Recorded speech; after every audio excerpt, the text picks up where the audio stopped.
universal principles of peace being taught by the founders of YSP and FFWPU, Dr. San Myung Moon and Dr. Hak Jahan Moon, the co-founders of Universal Peace Federation, and also we call Father Moon and Mother Moon.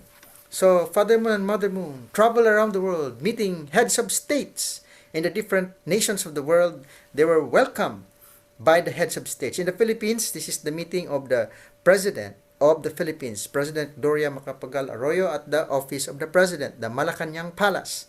And then, centering on this, as Father Moon and Mother Moon spread the principles of peace around the world, the different heads of states are really welcoming them and supporting them. Okay, so let me begin. There are many religions in the world today. As you can see, Islam, Buddhism, Christianity, Hinduism, Sikhism, Jainism, Taoism, Judaism, right? Many religions in the world today. And the different religions calls God different name. Like universal mind, no? Brahman, Dharmakaya, Yahweh, right? Different names. But actually, all of this, even though we call God different names, we believe that there is only one creator of humankind and the universe. We call God, no, in English.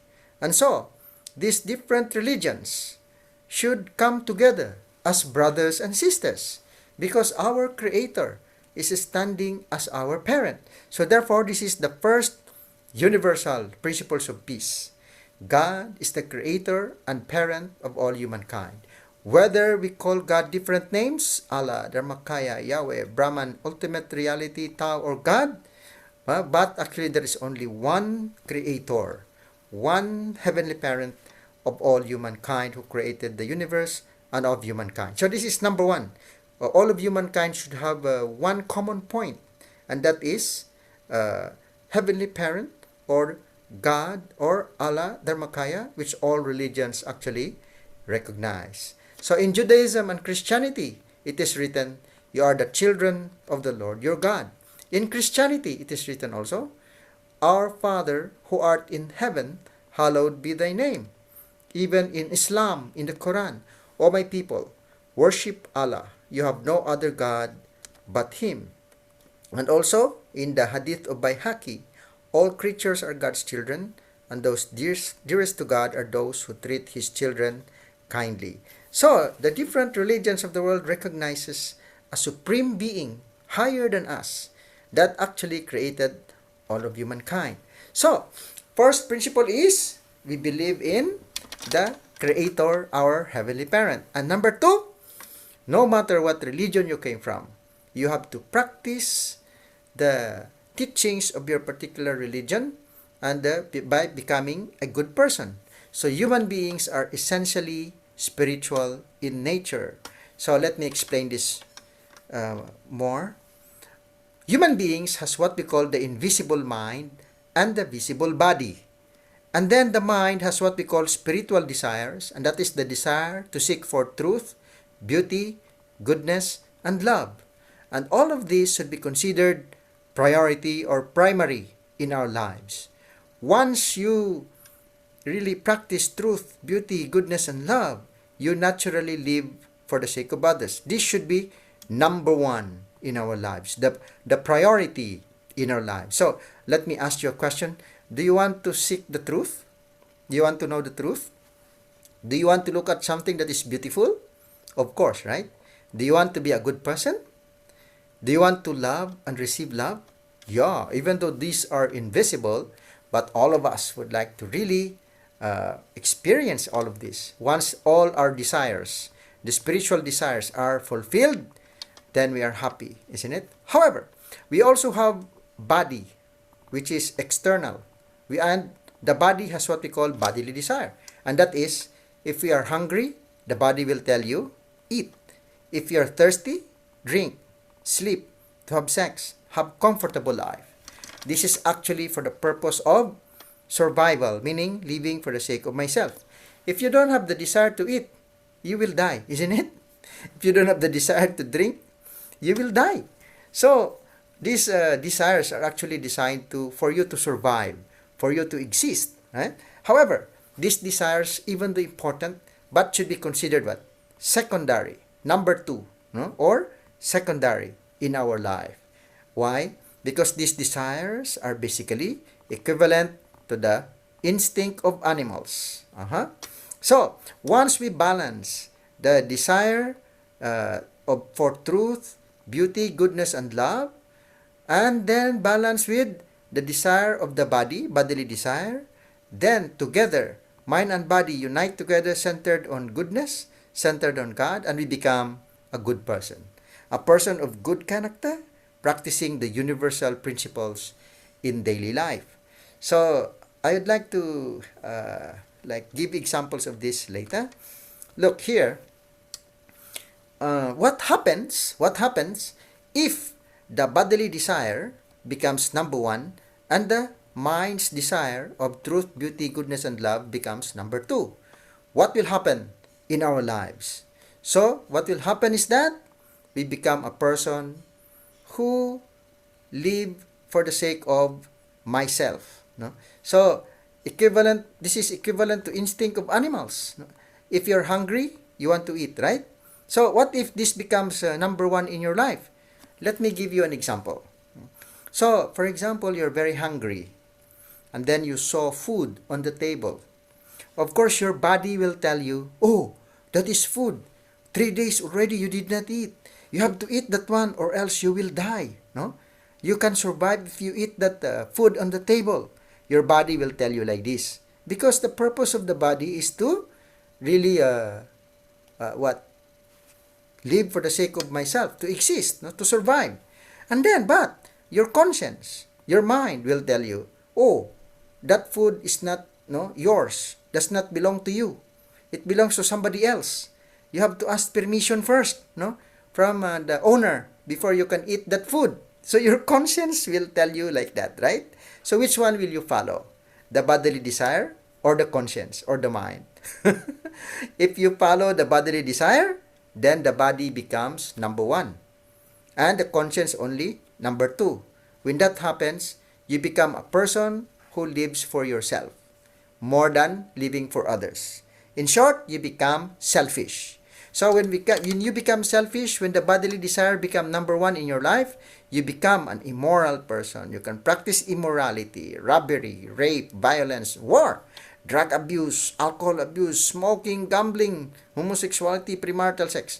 All of this can happen to you if you prioritize the bodily desire. And you become a selfish person. Or you become what? A bad person. Living, centering on bodily desire. This is what happens to humankind if prioritize what? The bodily desire over and above the mind's desire. So, what should we do, my dear brothers and sisters, so that we can become a good person? What shall we do? First, as we have mind and body, our mind seeking for truth, beauty, goodness, and love, once we prioritize and realize this, we live for the sake of others, then we can experience inner joy and happiness or inner satisfaction. If we eat food and have our own house and we have money and live comfortable life, we can also be physically, externally happy, right? But this is not enough. These two should balance together, inner satisfaction and physical well-being. So, many people really know about this physical well-being, physical happiness, right? Once you can eat good food, you're happy, right? If you have good house, you're happy. If you have money, you're happy. So everybody actually focus on this physical well-being. But how about this truth, beauty, goodness, and love, which is more on the spiritual side, giving you inner satisfaction? What is inner satisfaction? What kind of happiness is this? Compared to physical well-being, which is happiness, this is very popular, this is very famous, but inner satisfaction is not so famous. But actually, it's a more important aspect of our lives. So what is inner satisfaction? So let me give you an example. One time, when I was a student in the university, I tried to save money. So I tried to eat outside the school and find a cheaper restaurant to eat my lunch. While I was walking, somebody like a beggar asked like money from me. He said, "Oh, please help me, give me money because I did not eat for 3 days." Wow, I can see miserable situation. 3 days did not eat. So I told this beggar, "Really? You did not eat? Oh my goodness! Come, follow me. Now, follow me." So that beggar go with me to the restaurant. I bought lunch. When I bought the lunch, I give it to him. She cannot believe. Huh? That beggar cannot believe. "Really? You give this to me?" Then I said, "Yes, you can eat." And then that beggar, really I can see him eating. So what? Eating so well, so happy, no? Eating this beggar. And then when this beggar look at me, oh, I can see the eyes like sparkling, no? Very, very grateful eyes, that beggar. So when I see that beggar's eyes very sparkling, saying thank you to me, "Oh, thank you very much, thank you very much," like that. Wow, I can feel this kind of inner satisfaction, inner happiness deep in my heart. And so conclusion, I did not eat. Okay? So when I did not eat, when I go back to the school, I feel what? Even though I did not eat, but I feel very, very happy as if my feet is not touching the ground. Very, very happy. My body feels very light. That kind of feeling, like very, very high, no? Inspired like that. This is what? Inner satisfaction. Meaning, the joy you experience when you live for the sake of others. So this kind of joy and happiness is very, very profound happiness. Even more than the happiness you experience when you eat food. No? When you're hungry and eating food. This happiness, inner satisfaction when you live for the sake of others, is really more profound and deep. However, it's not enough. Both you should experience, right? Inner happiness, at the same time, physical well-being.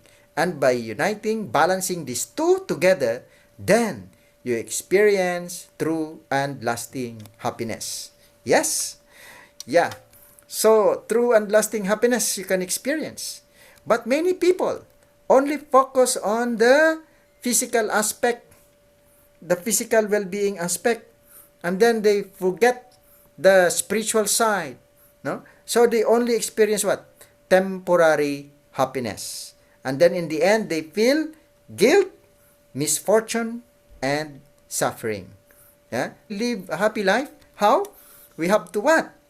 We have to really unite and prioritize what? Inner satisfaction, the desires of the conscience, the desires of the mind, and together with desires of the body, so that we can experience true and lasting happiness. So, again, we can see that, number one principle of peace. First, we believe in God, the Creator, no matter what religion you came from. And number two, we have to repractice the living for the sake of others. Humans are essentially spiritual in nature. And we have to prioritize the desires of the mind, truth, beauty, goodness, and love, and live for the sake of others. Living for myself should only be secondary. And then we become a good person.